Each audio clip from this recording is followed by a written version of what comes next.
Okay, so this is all the people interested in the final conversion video. So this is the heart of my electric conversion on the Beneteau Oceanis 400. In the middle, we've got the ME1616 motor, chosen because it's got similar output to the diesel, nice and compact and water cooled. Then we're using the Thunderstruck Marine adapter kit.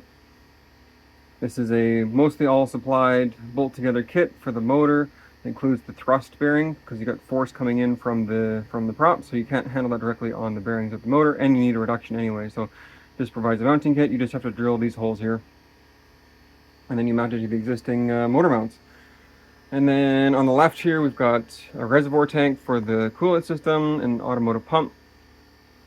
Now what I've done here is these actually run to an air-to-water intercooler in the back port locker, which then vents outside. And so I wanted to have no interchanger to the sea. I know that's a bit strange, but this way I have no intercoolers to clean, no seawater pumping through anything, and then just one less pump because then you need a pump for the seawater too.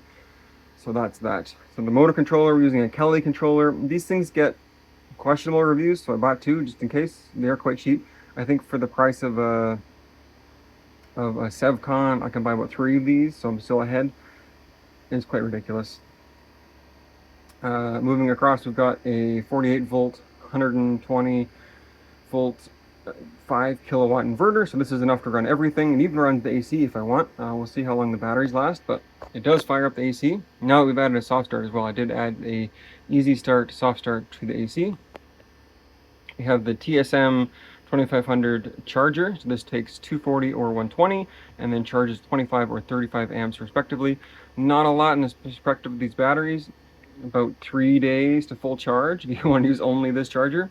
But that's also where these come in.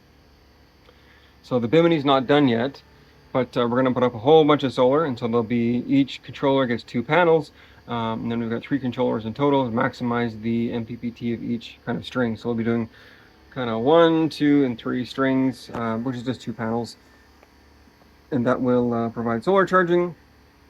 And then we're also going to pick up a little Honda generator as a backup.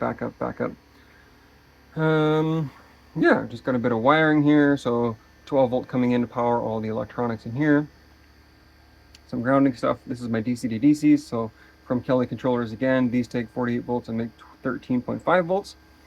2 of those for redundancy and just fail proofing. Then we can see in the back we've got the batteries. So these 2 banks are populatory and these 2 are empty. Each has 16 EVE 314 amp hour batteries from Global batteries. We bought a whole pallet and I shipped half of it here and half of it I sold in Canada. Just kind of worked out better for the costing that way. Next, there's not a whole lot next. We can see the batteries fit right where the fuel tank was, and these are boxes that I designed to hold them, so they hold the cells, and then they also have some foam to absorb the expansion. These are the empty ones. I'm going to leave the 2 lead acids for now just as bulking batteries for the windlass and some of the bigger loads. For monitoring, I designed my own display here. So a little 3D printed cover, LCD, and yeah, so that's providing feedback for that. And then we also have a simple 5 volt output from the BMS that tells us our state of charge, which is not really accurate right now until it's got a few cycles. On this side we can see batteries. So the one in the middle gets the full Orion BMS. Show that. So that's an Orion Junior 2. It's a 16 series BMS made for stuff like this. And it handles the balancing of cells as well as all the current controls. Now what I've done is a little bit unconventional in that this battery is fully controlled by the BMS, has loss of control on it, and then the other 3 only get a balancer. Because those things cost 500 US each, we're doing a balancer on each of the other 3. So what'll happen is when the boat goes into standby, these 3 will get shut down. I'm going to unplug the BMS or the balancer, and just this primary one will be providing power.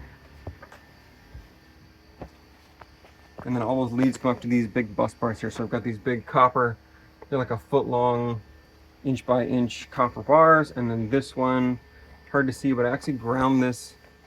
I ground the bar enough to fit the current sensor on the bar so it doesn't pass through a cable, just one less connection. Yeah, so the copper goes right through that. And you can't even fit a big wire through it, so it's a bit strange that this would be an 800 amp sensor and you're expected to run a wire through it.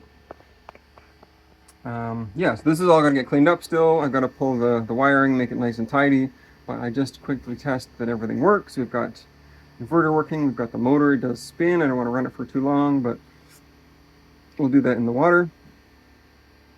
The cooling system works. And yeah, that's about it for now.